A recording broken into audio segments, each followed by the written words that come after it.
পক্ষে তারা এবং তাদের দেখেছি আমরা দেশের বুদ্ধিজীবীরা, দেশের সমগ্র জনগণ এই আন্দোলনে উৎসাহ জুগিয়েছে।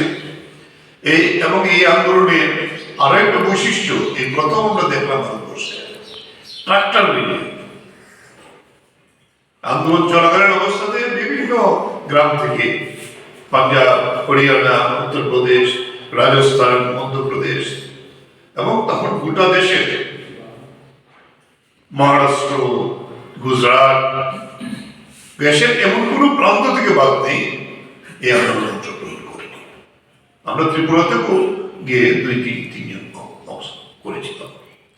এই অবস্থাতে এই আন্দোলনের যে ব্যক্তি, এটা পৃথিবীর কৃষক আন্দোলনের ইতিহাসে অন্যতম স্থান করে নিয়েছে। এখন আমরা বলবো মাঝে ফ্রান্সে আন্দোলন করেছে এই ট্রাক্টর দিয়ে রাস্তা বন্ধ করে দিয়েছে।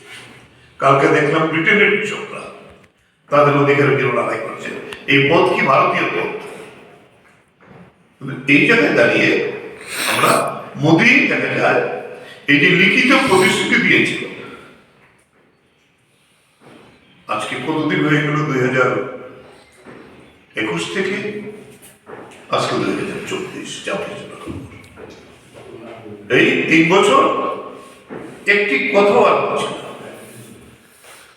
প্রাইস ইন্ডেক্সে মুদ্রাস্ফীতি বেড়েছে, কিন্তু সেখানে মাত্র এভারেজ 5% ফসলের দাম দিয়েছে। শ্রমিকদের যে গ্যারান্টি দেওয়ার কথা ছিল, কোনো গ্যারান্টি নেই। এই যে 4টি শ্রমকোড করে সমস্ত অধিকার শ্রমিকদেরকে দিয়েছে, এটা বলবেন আমাদের ট্রেড ইউনিয়নের পক্ষে কবে সম্ভব। এই প্রশ্নে আমি বিস্তৃত বলছি, আমাদের যে লিফলেটটা দিয়েছি তাতে আমরা বিস্তৃতভাবেই বলেছি আমাদের রাজ্যে সেন্ট্রাল ট্রেড ইউনিয়ন এবং সংযুক্ত মোর্চা সিদ্ধান্ত নিয়েছে দেশের 500 জেলা ডিস্ট্রিক্ট হেডকোয়ার্টারে এই 26শে নভেম্বর চেতাবনী রেডি 2024 সালে 3 মাস আলটিমেটাম।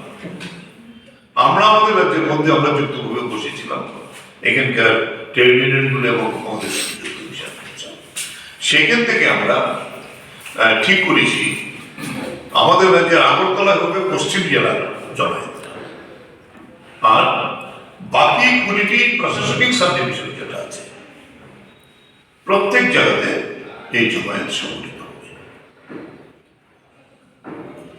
যদিও এখন পর্যন্ত যেমন কালকে আমরা ধর্মনগর থেকে খবর পেলাম যে ধর্মনগরে বোধহয় পুলিশ পারমিশন দিচ্ছে না, শাসক দলের কি দেওয়া আছে।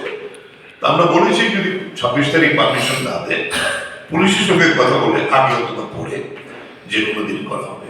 কেউ কেউ হয়তো কোনো কারণে অসুবিধা হয়েছে একদিন আগে করবে, কিন্তু আমরা 20টি সাবডিভিশনে হবে, আমাদের সব সাবডিভিশন, প্রশাসনিক সাবডিভিশন এবং আগরতলা কেন্দ্রীয় হবে। আমরা আগরতলার কেন্দ্রীয় জমায়েত হবে ওরিয়েন্টের সামনে আমরা জমায়েত দিয়েছি 11টায় সকালবেলা। সেই জমায়েত থেকে আমরা শহর পরিক্রমা করে এই ট্রেড ইউনিয়ন এবং সংযুক্ত কৃষক মোর্চা আমরা দেশের প্যারাডাইস জমিতে আমরা সভা সংগঠিত করব। এই প্রস্তুতি আমরা নিয়েছি, এইটাই আপনাদেরকে আজকে